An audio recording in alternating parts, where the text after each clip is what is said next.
Good morning, everybody. Kat here. Well, it seems that Kitty Kelly has come out with a new book all about Oprah. And in the book, there's quite some revelations. As we've heard, Oprah's contrived stories about her past, growing up in poverty, having two little cockroaches as her only pets, the sexual abuse, all the horrible things. And we're learning now it's all a lie perpetrated by Oprah and in her own words because nobody wants the real story. That's boring. You know? A sob story sells. We've seen this time and time again. The victim mentality sells. People can relate to it. People love a story where you've come from nothing and reached these great heights. So Oprah's been a liar from the get go, which is no wonder that she's hooked up with Meghan Markle because they're two of the kind.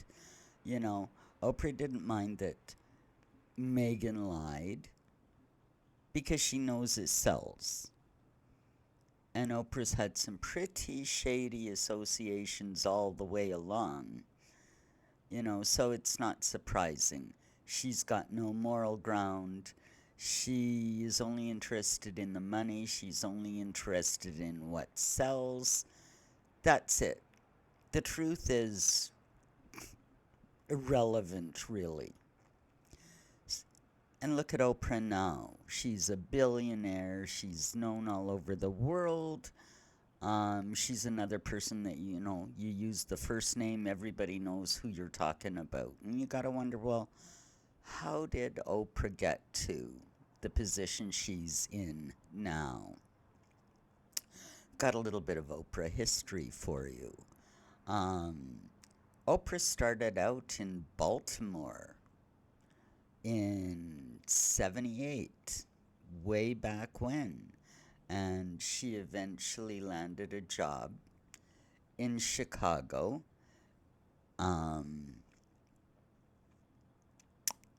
And in a Chicago radio or TV station.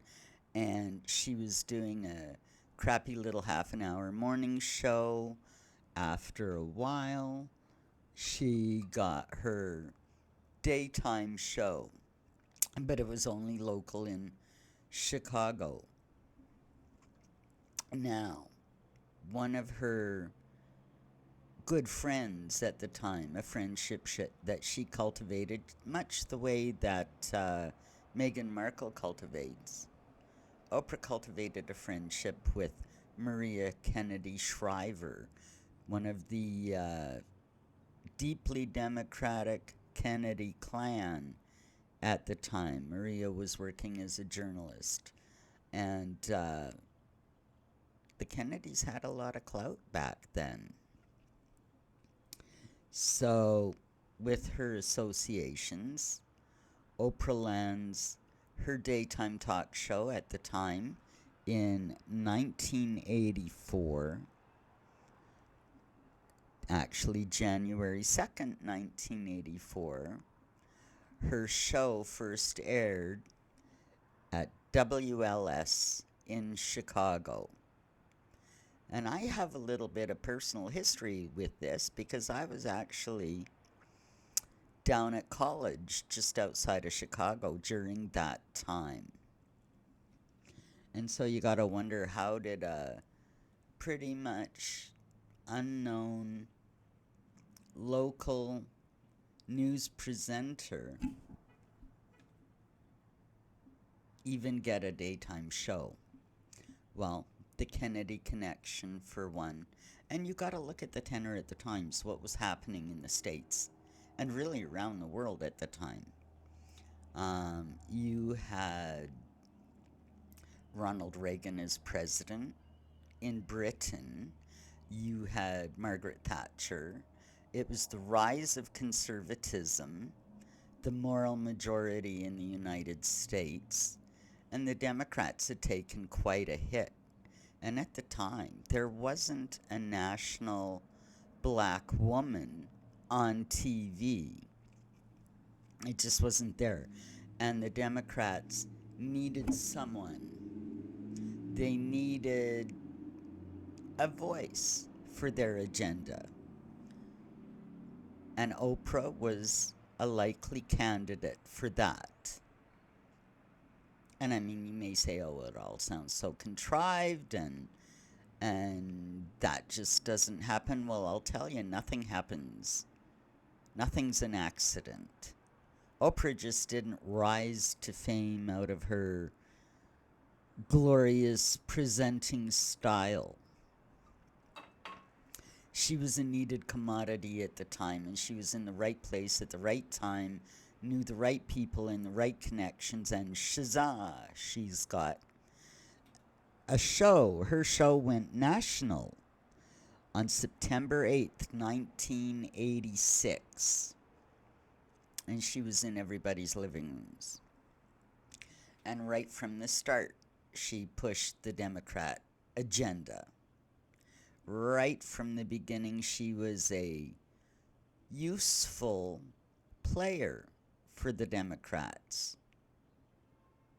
They scratch her back, she scratches theirs, and you can see that even now. Over the course of the years, who are all of her buddies? They're all Democrats. What's the Democrat agenda? Well, we know it. We see it every day. It has morphed into the whole inclusivity and, just everything they do. Everything they do. And it's, breaking down society. It's not really helping anyone. The Democrats say, oh, we help everyone and we're for the black community, but they're not. And even some of the, the African Americans are starting to figure this out.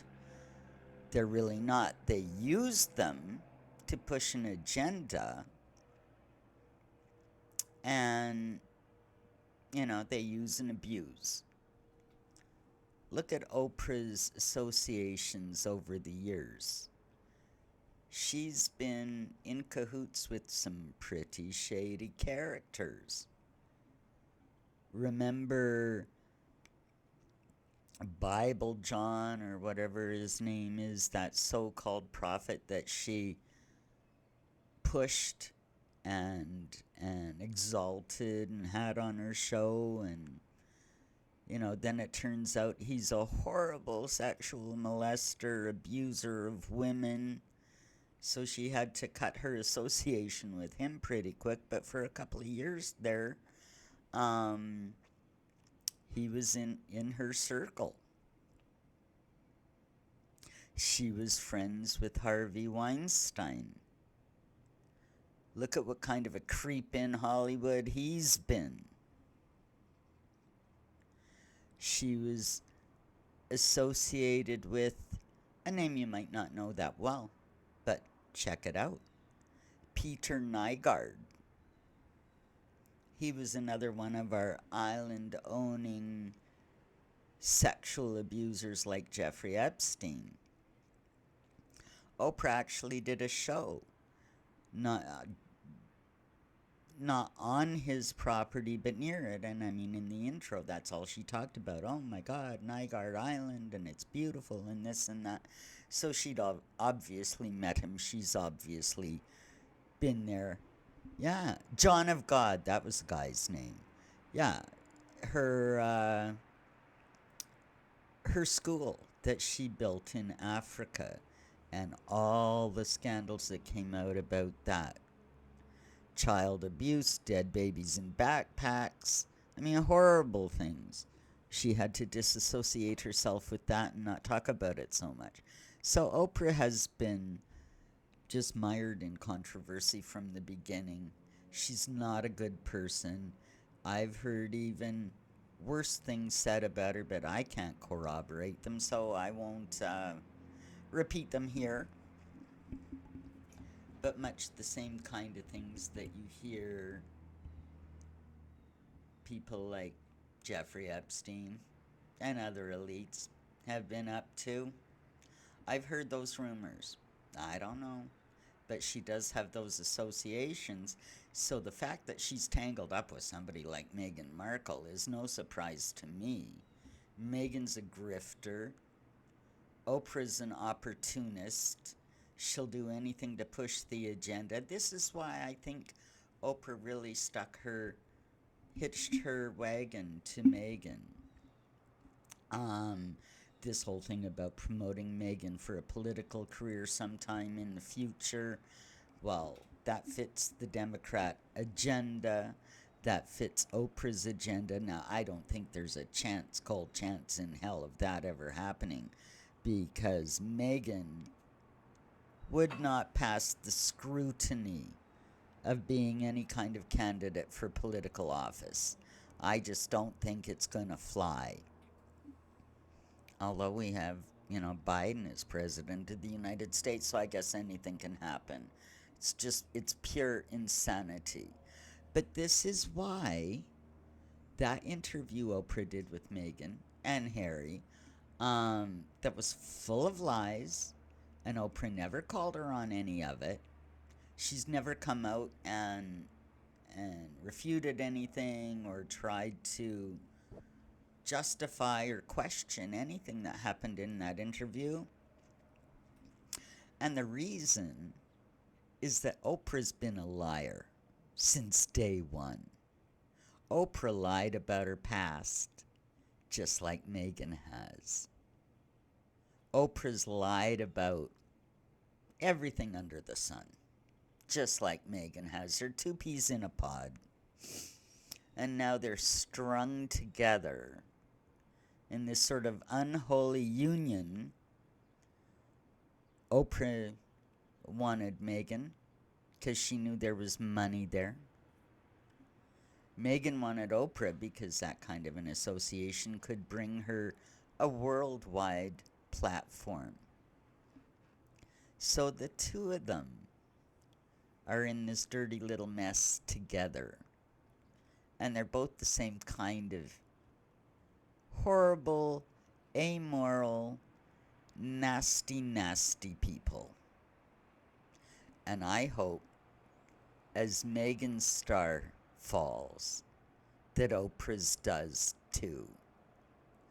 Because she doesn't deserve the acclaim she's getting. Meghan doesn't deserve the kudos she's getting. These fake awards, and Sunshine Sachs sponsored this newest Kennedy Library, Robert F. Kennedy award for, I don't know, greatness in, all of her endeavors, which we all know is just crap. It's not real. This is another one of her bought awards. But now that Sunshine Sachs is out of the picture, and I mean, this was probably set up months ago. Now that Sunshine Sachs is out of the picture, I think these, sponsored fake awards are going to fall away. This might be the last one that we'll see. Meghan's star is falling. And let's hope Oprah goes down with her. Just like I said in a previous video, don't support anything Oprah does. Don't listen to anything Oprah says. Don't believe anything Oprah says. Don't give her the time of day, ratings. Don't buy her books. Don't buy her magazine or the product she promotes. Just say Nopra. Have a great day, everybody. Like and subscribe, and we'll see you.